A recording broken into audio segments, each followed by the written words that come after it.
ABBA. We all know the music, right? I mean, who doesn't? But what about the method? Today, we're going to dive into a 40-year strategy that took them from a completely chaotic world tour to, well, the most futuristic show on the planet. Believe me, there is so much more to this story than just the songs. So check this out. 40 years after they broke up, ABBA launched this brand new concert experience, and the reactions are just wild. This one from Reddit kind of says it all. I'm not even a hardcore ABBA fan, and I was crying. It was that good. Think about that. That is an insanely powerful reaction for a band that hasn't played a live show together in decades. So, what in the world is going on here? And that really is the big question we're tackling today. How did a band that, for all intents and purposes, ended 40 years ago, turn around and create the most high-tech, futuristic show on Earth? Well, the answer is a fascinating story. It's full of chaos, pure creative genius, and a long-term plan that started way, way back, long before anyone knew where it was all headed. Okay, so first, let's talk about the show itself. It's called ABBA Voyage, and it really is like a ghost in the machine. Now, this isn't just some movie or a hologram you've seen before. No, this show has these hyper-realistic digital avatars, they call them avatars, performing a full 90-minute concert with a real, live 10-piece band on stage. And here's the crazy part. The real members of ABBA, in their 70s, put on motion capture suits and performed the entire show. That performance was then used to create these perfect, de-aged digital versions of themselves, forever in their 1970s prime. It's basically a digital resurrection. And what's so wild is how people react to it. You know they're not really there, but your brain just can't quite compute. As one fan put it, it's a highly emotional experience. It took me about half an hour just to relax. You'll be blown away by how realistic it is. It's this unbelievable blend of technology and pure raw emotion. So how on earth did we get to this point of digital perfection? It feels like the complete opposite of a sweaty, chaotic live rock show. But believe it or not, the seeds for this whole thing were planted decades ago, in the middle of their first and, as it turns out, their only real-world tour. To really get it, we have to jump in the time machine. We're going back to 1977, to the height of Abbamania, live and totally unfiltered. So their big Australian tour was pure chaos. Just imagine this. Their first show in Sydney, it's not just raining, it's pouring. The stage is soaked, Frida slips and falls flat on her back, her wig goes flying off, and then, as if that's not enough, the second the rain stops, a literal swarm of bugs flies onto the stage. This was not the slick, perfect image everyone had of them. And you know, the critics, they were not buying it. Not at all. A lot of people thought their sound was just studio magic, that there was no way they could pull it off live.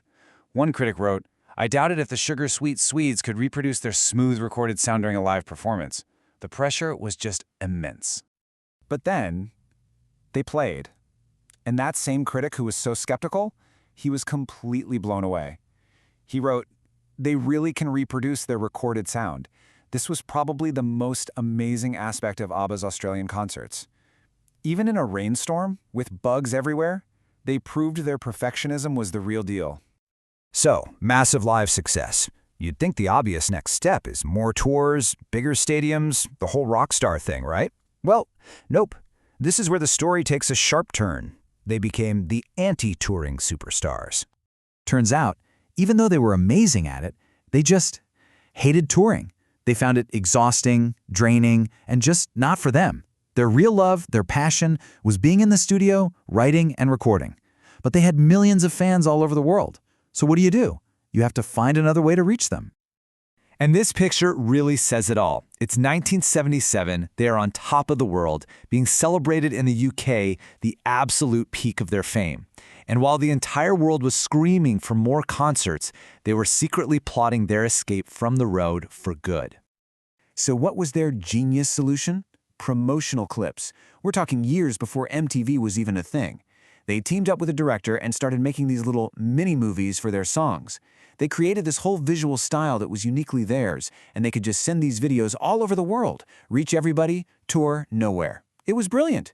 They basically invented the modern music video. And that decision, that one pivot away from touring and towards media, well, it set up everything that came next, especially after they broke up. It's what gave them this incredible transmedia afterlife. Okay, this might sound a little academic, but stick with me because it's the key to the whole ABBA story. Transmedia storytelling basically means you're telling one big story, but you're using a bunch of different things to do it. Albums, movies, musicals, each part adds something new to the experience. It's how huge franchises like Marvel work today. And man, ABBA were absolute masters of this long before it was a buzzword. After they split, their universe just kept growing. In '92, ABBA Gold comes out and boom, they're huge all over again. Then their songs become the heart and soul of these iconic movies. And then, of course, Mamma Mia. The stage show was a global phenomenon, and the movie in 2008 introduced them to a whole new generation. It was never a reboot, it was an expansion. And all of this, every one of those steps, leads us right back here, full circle, back to ABBA Voyage.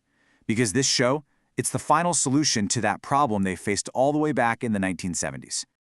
I mean, just look at the difference. On one hand, you've got that chaotic, rainy, bug-infested concert from '77. And on the other, you've got the Voyage show in London. It's in a custom-built, climate-controlled arena. It is perfectly engineered, exactly the same flawless show every single night.